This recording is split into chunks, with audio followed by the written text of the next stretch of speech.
tano kwenye mkono wa mwanadamu. Mkono wa mwanadamu unazo siri tano. Kwa nini maandiko yanatueleza kuwa Bwana atabariki kazi za mikono yetu? Hili swali la kujiuliza. Na kwa nini sio kazi za miguu, sio kazi ya kitu kingine chochote kile kwenye mwili wa binadamu, lakini mkono wa mwanadamu? Kwa zipo siri tano kwenye mkono wa mwanadamu. Maandiko yanasemaje kuhusu mkono, au Biblia takatifu inazungumza nini kuhusu mkono? Kwa tuende kujifunza pamoja, na kama ni mgeni bonyeza neno jekundu, yani subscribe, kisha alama ya kengele kupata masomo mbalimbali. Pia hebu twende sambamba. Kwa nini Mungu aseme kwamba atabariki kazi za mikono yetu?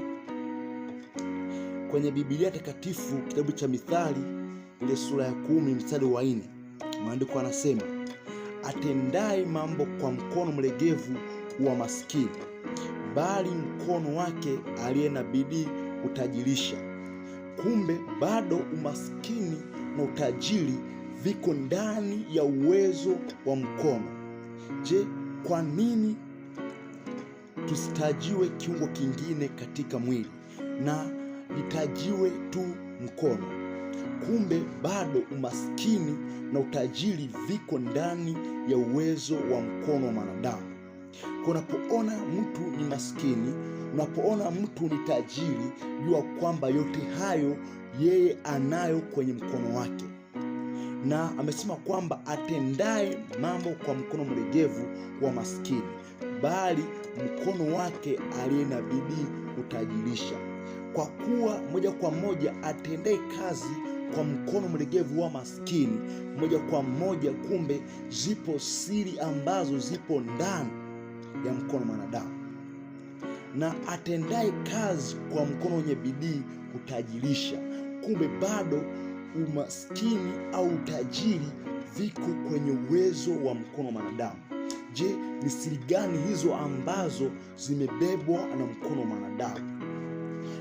Twende sambamba kabisa. Mkono wako una vibali vitano. Katika mkono wako zipo siri tano, kwa kuwa kila kidole cha mkono wako kina siri ambayo kimebeba.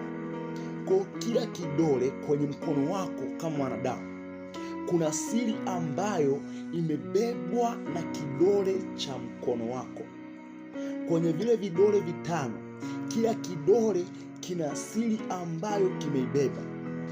Ni jukumu lako kumwomba Mungu na kuombea mkono wako ili kuokoa maisha yako na kuweza kupata ule utajiri ambao Kristo anauzungumzia anaposema pesa, mali, dhahabu vyote ni mali yake.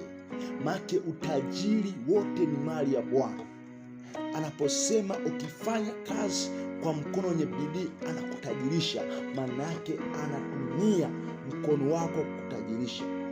Na unaweza kufanya kazi kwa mkono wenye bidii, lakini usipofahamu hizi siri tano kwenye mkono wa mwanadamu, unaweza ukafanya kazi kwa mkono wenye bidii lakini usione mafanikio.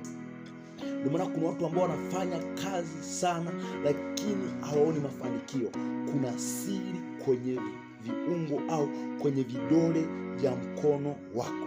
Kwa hiyo twende kuangalia siri hizi ili nizifungue kama password kukuwezesha wewe sasa kufanya mambo makubwa kwenye maisha yako. Na ili uweze kufanya mambo makubwa kwenye maisha yako, lazima cha kwanza ukomboe mkono wako. Kidole hiki ambacho tunakiona, hiki ni kidole ambacho kimebeba kumiliki. Hiki ni kidole ambacho kimebeba kibali cha kumiliki. Kwa usipokomboa kidole hiki au usipomuomba Mungu kibali cha kukomboa umiliki wako kwenye kidole hiki, huwezi kumiliki. Ndio maana unapoangalia, unapokuwa ukihesabu pesa zako, unatumia kidole hiki kuhesabu pesa. Maana yake usipokomboa kidole hiki cha kumiliki, huwezi kumiliki kitu chochote kile. Ndio maana unapoona mtu anakuwa na kitu, lakini kwa muda mfupi sana kile kitu kinaondoka, kwa sababu tayari kidole hiki cha kumiliki bado hajakikomboa. Na kidole hiki unachokiona ni kidole cha mamlaka. Hiki ni kidole ambacho kinabeba mamlaka. Unapoona mtu ni kiongozi, unapoona mtu anafanya mambo ambayo anaamrisha watu wanatekeleza, jua moja kwa moja huyo mtu ana kibali cha mamlaka. Kwa hiyo usipokuwa na kibali cha mamlaka, huwezi kuzungumza watu wakakusikiliza. Unaweza kuwa ni kiongozi lakini usiwe na kibali cha mamlaka.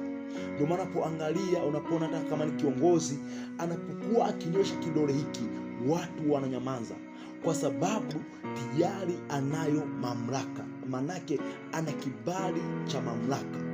Unapokuwa huna kibali cha mamlaka, ukanyosha kidole hiki cha mamlaka, hakuna mtu yeyote ambaye anaweza kunyamaza na kuweza kusikiliza kile kitu ambacho tayari unacho.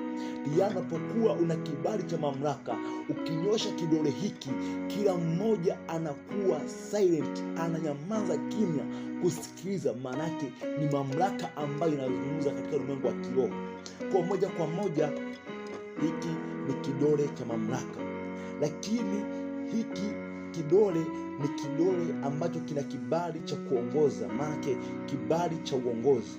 Huwezi kuwa kiongozi wa aina yoyote ile usipokuwa na kibali cha kuongoza. Kwa hiki kidole cha binadamu kimebeba kibali cha kuwa kiongozi au kibali cha kuongoza. Kwa hiyo ili uweze kuongoza, ili uweze kuwa kiongozi, lazima uweze kukomboa kidole chako au mkono wako kwenye upande wa kibali cha kuongoza. Kwa ili mtu aweze kuwa kiongozi, lazima tayari au amekomboa mkono wake kwenye kibali cha kuongoza. Na hiki kidole unachokiona ni kidole ambacho kina kibali cha ndoa. Ndio maana mtu anapokuwa akifunga ndoa huwa anavishwa pete kwenye kidole hiki. Hiki ni kidole ambacho huwa kinabeba kibali cha ndoa. Naposema kinabeba kibali cha ndoa, maana yake sasa hiki ni kidole ambacho tayari mtu asipokikomboa, mtu asipokuwa makini nacho, kumwomba sana Mungu kumsaidia kwenye kibali cha ndoa, au asipoomba kibali cha ndoa, hawezi kuwa na amani au hawezi kushikilia ndoa yake na kuweza kukaa nayo. Ndio maana watu wengi wamekimbia ndoa zao, kwa sababu hawana kibali na ndoa ambayo tayari wako ndani. Maana wameingia kwenye ndoa lakini hawajatafuta kibali cha ndoa ile.